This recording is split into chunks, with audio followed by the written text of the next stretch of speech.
కింద ఆఫీస్ పెట్టారు.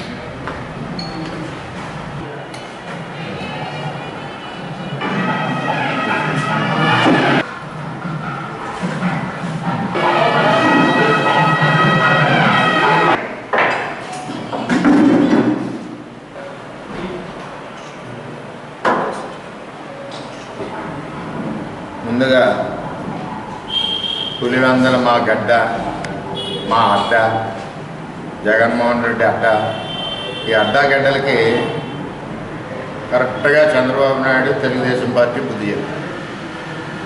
అంటే అక్కడ ఎన్నో సంవత్సరాల నుంచి ఓటు హక్కు ఎరగని వాళ్ళు, అంటే వాళ్ళు ఓటు వాళ్ళు వేసుకోరు.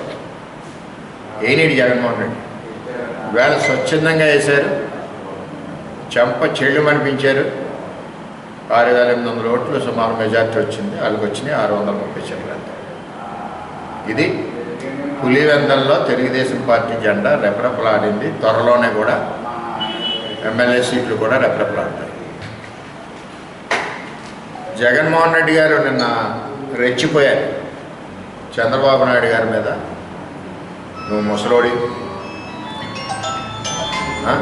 నిన్ను ఇన్నాళ్ళు ఉండవు, కృష్ణ రామ హరి అనుకో, అంటే నువ్వు చనిపోతావు, ఇష్టం వచ్చినట్టు పేలాపం పేర్చాడు. జగన్మోహన్ రెడ్డి గారు మత్తయి సువార్త 5వ అధ్యాయం 29వ వచనం 30 వచనాల్లో ఏముందంటే, నీ కంటి చూపుతో కూడా తప్పుడు చూసినా నువ్వు నరకానికి పంపబడుదువు, అలాగే నీ నాలికతో తప్పుడు ప్రేలాపన పాలినా నువ్వు నరకానికి పంపబడుదువు. ఇది మత్తయి 5వ అధ్యాయం 29, 30 వచనం. బైబిల్ చదవరు కదా, మీరు ఒకసారి బైబిల్ చదువుకొని కావాలంటే పంపుతాను. కానీ ఈ రెండూ చేయని వాళ్ళు ఎప్పుడు కూడా స్వర్గాన్ని ఉంటాడు. ఈవేళ జగన్మోహన్ రెడ్డి పైన సైతాన్ వాలింది. సైతాన్ అంటే బైబిల్లో తప్పులు చేసే వాళ్ళందరి మీద సైతాన్ వాళ్ళు ఇష్టం వచ్చినట్టు పేలుతున్నారు. నేను చెప్తున్నాను జగన్మోహన్ రెడ్డి గారు, ఈవేళ బయటికి వెళ్తే నేను వెళ్ళినా, నువ్వు వెళ్ళినా, ఇంకోటి వెళ్ళినా ఇంటికి తిరిగి వస్తామని నమ్మకం లేదు, వయసుతో నిమిత్తం లేదు. ఇప్పుడు లారీ గుద్దినప్పుడు వీడి వయసు 70 ఉందా, లేకపోతే వీడి వయసు 30 సంవత్సరాలు ఉందా, వరం వయసు 50 సంవత్సరాలు ఉందని లారీ డ్రైవర్ చూడడు. యాక్సిడెంట్లు బోల్డ్ అవుతుంటాయి రోడ్డు మీద. ఆ యాక్సిడెంట్లు అయినప్పుడు వాళ్ళు మన వయసు అది చూడరు.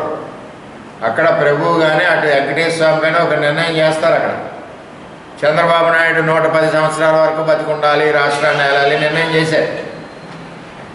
అలాగే జగన్మోహన్ రెడ్డి ఓడిపోవాలి, ప్రతిపక్షంలో ఉండాలి, ఈ రాష్ట్రంలో చూస్తూ ఉండాలి, తెలుగుదేశం పార్టీ ప్రజలకు మంచి చేస్తూ ఉంటుంది అని నిర్ణయం చేశారు. నీకు కూడా వయసు ఎందుకు పెంచారంటే నీకున్న ఈడీ కేసులు, నీకున్న అవినీతి కేసులు, 40,000 కోట్ల రూపాయలు నీది ఈడీ మరి స్వాధీనం చేసుకున్నాయి. వీటన్నిటికీ నువ్వు సమాధానం చెప్పాలి కాబట్టి నీకు కూడా టైం ఎక్కువ ఇచ్చారు. అంతేగాని ఒక రాష్ట్ర ప్రపంచ నాయకుడు ఇవాళ చంద్రబాబు నాయుడు గారు, అటువంటి నాయకుడిని పట్టుకుని ఇష్టానుసారం పేడడం చాలా తప్పు. నేను సూటిగా అడుగుతున్నాను జగన్మోహన్ రెడ్డి గారిని, లిక్కర్ స్కామ్ ఏమన్నా 3,200 కోట్లు చేశారు మీరు, చంద్రబాబు ఏమైనా లిక్కర్ స్కామ్ చేశాడా? అవినీతి మేము 100 కేసులు ఉన్నాయి జగన్మోహన్ రెడ్డి గారు మీకు. చంద్రబాబు నాయుడు మీద ఏమైనా కేసులు ఉన్నాయా? నువ్వు బలవంతం పెట్టి తప్పుడు కేసులు తప్పితే ఇన్ని కేసుల మీద ఈడీ అటాచ్మెంట్ చేసింది. చంద్రబాబు నాయుడు ఆస్తి ఏమైనా ఈడీ అటాచ్మెంట్ చేసిందా?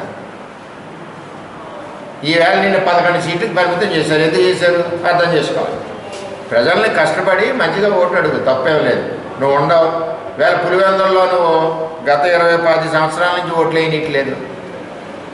ఈవేళ స్వతంత్రంగా ఓటు వేయించుకునే పరిస్థితి ఎలక్షన్ కమిషన్ చంద్రబాబు నాయకత్వంలో ఉన్న తెలుగుదేశం ప్రభుత్వం కల్పించింది. ఈవేళ కాళ్ళు ఎగరేసుకునేసారు ఓటు. అందుకే ఈరోజు నువ్వు ఓడిపోయావు. ఏది ఏమైనా జగన్మోహన్ రెడ్డి గారు నోరు అదుపులో పెట్టుకోండి. నువ్వు నీతివంతుడైతే ఎవరిని తిట్టినా పడతావు. ఈవేళ అన్ని అవినీతి కేసులు నీ దగ్గర ఉన్నాయి. నువ్వు నిజాయితీపరుడు కదా, నీతివంతుడు కదా. మరి ఒక లెటర్ నరేంద్ర మోడీ గారికి పెట్టు, నా కేసులు వెంటనే తేల్చేయండి, నాకు సర్టిఫికేట్ ఇచ్చేయండి, లెటర్ పెట్టండి. ఈడీ కేసులు అన్నీ, కరప్షన్ కేసులు అన్నీ కూడా వెంటనే తేల్చేయండి అని లెటర్ పెట్టండి. కేసులన్నీ కూడా నీ వైపే ఉన్నాయి జగన్మోహన్ రెడ్డి. ఈడీ స్వాధీనపరుచుకున్న ఆస్తులన్నీ నీయే జగన్మోహన్ రెడ్డి. లిక్కర్ స్కామ్లో 3,200 కోట్లు ఆల్రెడీ జైలుకి వెళ్తా ఉన్నారు జగన్మోహన్ రెడ్డి గారు. ఇన్ని రకాల బ్యాడ్ ఇంప్రెషన్ ఈ రాష్ట్రంలో నీ మీద ఉండి నువ్వు చంద్రబాబు నాయుడిని విమర్శించడం చాలా బాధాకరం. ఎంచేదంటే చంద్రబాబు లాంటి నాయకుడు ప్రపంచానికి కావాలని కోరుకుంటున్నారు ఎక్కడ చూసినా.